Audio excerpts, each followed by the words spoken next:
The fact that so many synoptic gospel parallel accounts agree word for word is often argued to prove some sort of literary dependence. But what if in the context of the ancient process of composition, the word-for-word agreement so valued by the theorist actually points away from literary dependency and towards independent translation of a common original?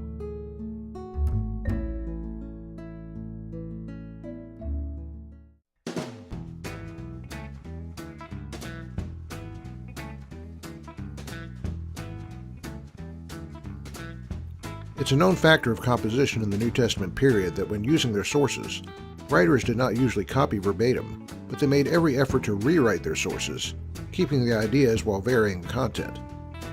In this respect, Luke's Gospel is an intelligible rewrite of Mark, or even Matthew, but Matthew is far from an intelligible rewrite of Mark, or vice versa. And paradoxically, the more similarities the theorists find, the less likely their theory becomes. Of course, the theorists may retort that this is an exception because the Gospel writers probably revered the words they copied more than average.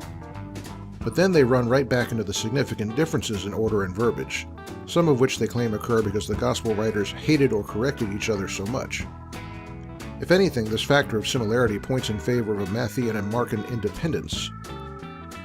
Assuming that Matthew and Luke copied Mark, the differences, our critics tell us, reveal an authorial freedom that suggests material in the oral and written tradition was not as venerated as we moderns tend to think. But the direction here is wrong.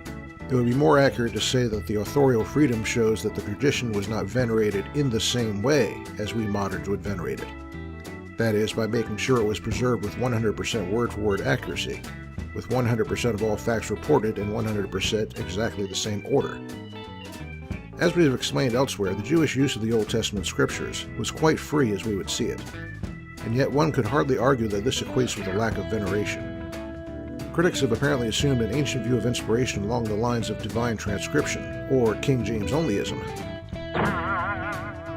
But in so doing, they fail to respect or appreciate the actual concept of inspiration that was held by Jews of the first century.